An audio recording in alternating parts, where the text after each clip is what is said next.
मनोज जरांगे यांचा 28 तारखेपर्यंत सरकारला अल्टिमेटम, तर पुन्हा जरांगेंवर उपोषणाची वेळ येणार नाही, प्रसाद लाड यांनी व्यक्त केला विश्वास। मनोज जरांगेंच्या सर्व मागण्या सरकार दरबारी मांडणार, जरांगेंनी फक्त मुख्यमंत्र्यांना समजून घ्यावं, जरांगेंच्या भेटीनंतर प्रसाद लाड यांचं विधान। भाजप नेते प्रसाद लाड यांना धमकीचा फोन, धमकी देणारे दोघे पोलिसांच्या ताब्यात, मराठा समाजाला गालबोटला गेलं असं कुणीच वागू नये, जरांगेंची प्रतिक्रिया। पेट्रोल डिझेलची साठेबाजी करू नका, मुख्यमंत्री फडणवीसांचं जनतेला आवाहन।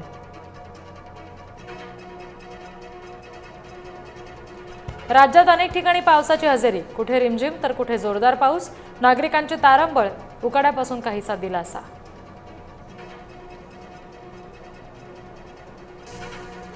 दैनिक सामनातून पंतप्रधान मोदींच्या परदेश दौऱ्यावर टीका, देश आर्थिक संकटात असताना पंतप्रधान परदेशात जातात, देश जळतोय, नीरव चॉकलेट वाटतोय, सामनातून टीका।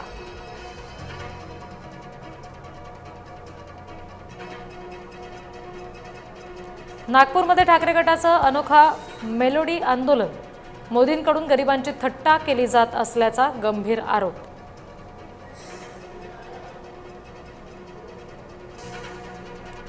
वाहनधारकांना ठाकरे गटाकडून मेलोडीचं वाटप, मलकापुरात पेट्रोल पंपावर वाटलं मेलोडी चॉकलेट, ठाकरे गटाचं मोदींविरोधात उपरोधिक आंदोलन। परभणी जिल्ह्यामध्ये डिझेल टंचाईचं संकट, सलग 5व्या दिवशी सुद्धा अनेक पेट्रोल पंपांवर डिझेलची बोंब, ग्रामीण भागातील बहुतांश पंपांवर नो स्टॉकचे फलक।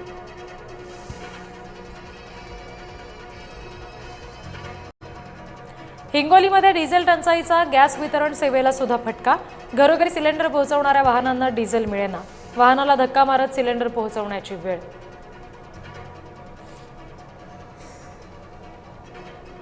पाटोदा लासलगावमध्ये शेतकऱ्यांच्या पेट्रोल पंपावर रांगा, डिझेल टंचाईमुळे शेतीची कामं सुद्धा रखडली।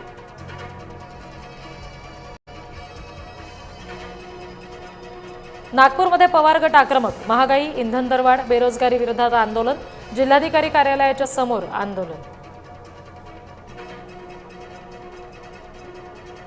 नीट पेपरफुटी प्रकरणी डॉक्टर शिरुरे सीबीआयचा माफीचा साक्षीदार, अटकेतील आरोपी कुलकर्णीसोबत डॉक्टर शिरुरेचा संशयास्पद संवाद, डॉक्टर मनोज शिरुरेची सीबीआयकडून चौकशी।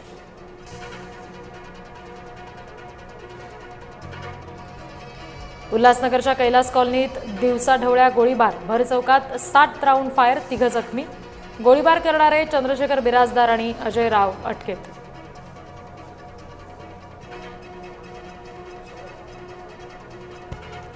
जरांगेंनी कोणावर विश्वास ठेवला ते तपासण्याची गरज, ठाकरे गटाचे नेते भास्कर जाधव यांचं वक्तव्य। 15 ऑगस्ट नंतर आम्ही वेळ देणार नाही, तोपर्यंत मराठी यायलाच हवं, परिवहन मंत्री प्रताप सरनाईक यांचं वक्तव्य।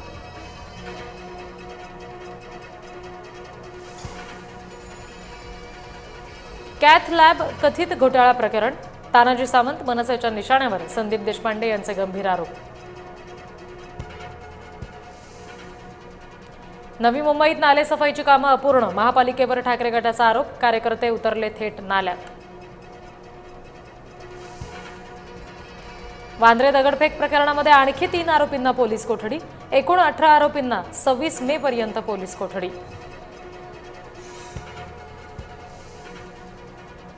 नागपूरमध्ये 65 वर्षीय महिलेची गळा चिरून हत्या, कुलूप असलेल्या घरातून दुर्गंधी येत असल्यानं प्रकरण उघडकीस।